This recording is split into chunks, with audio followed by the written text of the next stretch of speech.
شب همتون بخیر و خسته نباشید.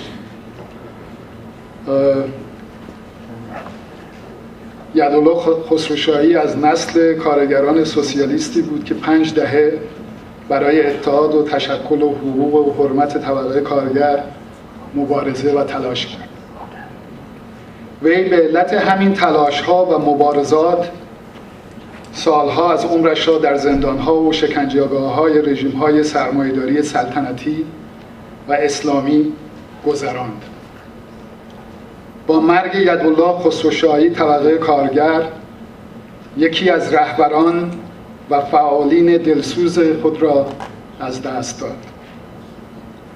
حزب اتحاد کمونیسم کارگری در گذشت یدالله خسروشاهی را به همسر و فرزندانش و به دوستان و همرزمانش صمیمانه تسلیت می‌گوید. یاد یدالله خسروشاهی گرامی.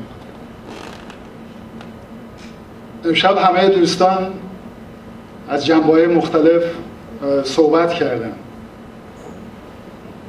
فیلمی هم که به زیبایی تهیه شده بود جنبه‌های مختلف زندگی یدالله خسروشاهی رو، چه جنبه‌های مبارزاتی و کمونیستیش رو و چه جنبه‌های انسانیش رو نشون داد و از زبان نزدیکانش دیدیم.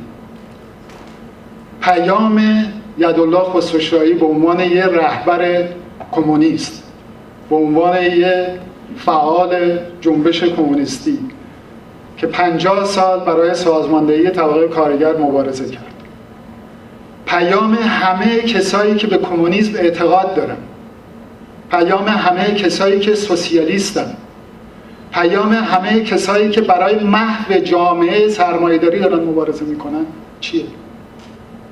انقلاب کارگری، جمهوری سوسیالیستی، برپا کردن ارزش و حرمت انسانی. و این مسئله مهمه. امروز ما توی شرایطی داریم زندگی میکنیم که همه میدونن، ممکنه بعضیا خودشون رو به فراموشی زدن و یا نمیبینن مسائلی که تو ایران داره میگذره.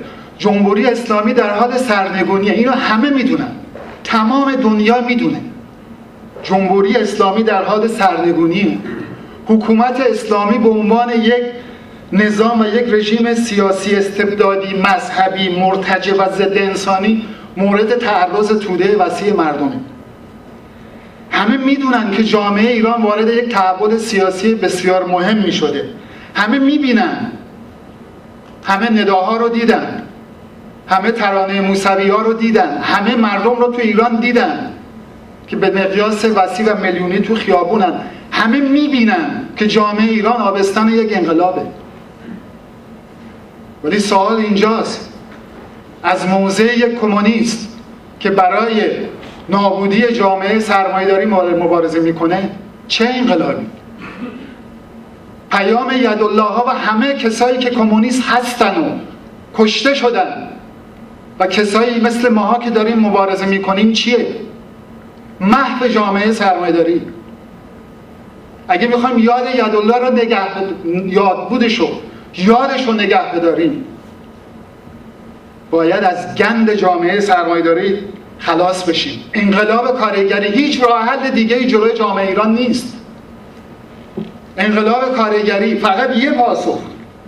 اگه میخوایم زن مورد ستم قرار نگیره، اگه میخوایم اعتیاد نداشته باشیم، اگه میخوایم چایلد لیبر نداشته باشیم، اگه میخوایم کارگری که تو فیلم هم دیدیم، دوستان و رفقایی که از نزدیک با یدالله در تماس بودن گفتن، من متاسفانه از نزدیک یدالله رو ندیدم، گرچه نظرات سیاسیشو تعقیب کرده بودم و گوش و کنارم با برخی نظراتش مخالف بودم، ولی همه میدونن، هممون ما به عنوان یک کمونیسم میخواییم پرچم کمونیسم رو تو اون جامعه بلند بکنیم. تحولات امروز تو ایران فقط بر سر بودن و نبودن رژیم گندیده اسلامی نیست. امروز اون چیزی که تو ایران داره میگذره تعیین میکنه، و نه تنها تو ایران، تو خاورمیانه، تو دنیا تعیین میکنه که 10 میلیون انسان تو دنیا چه سرنوشتی رو داشته باشن. آیا دوباره باید طبقات بالا باید دوباره بخوان حکومت بکنن؟ آیا دوباره باید استبداد مذهبی و اسلام سیاسی داشته باشیم؟ و یا اینکه یه جامعه برابر بدون تبعیض، بدون خرافات مذهبی، بدون سنت ها، بدون اخلاقیات ارتجاعی، بدون نابرابری، فقط یک جامعه سوسیالیستی. امروز اگه میخوایم یاد یدالله را گرامی بداریم، امروز یک فرصت تاریخی فراهم شده و این رو آیندگان به ما نخواهند بخشید. باید از این فرصت تاریخی استفاده بشه. باید پرچم کمونیستی طبقه کارگر رو بلند بکنیم. باید پرچم محو جامعه سرمایه‌داری رو باید بلند بکنیم. باید به دنیا نشون بدیم که تو ایران کمونیسم میتونه قدرت رو بگیره.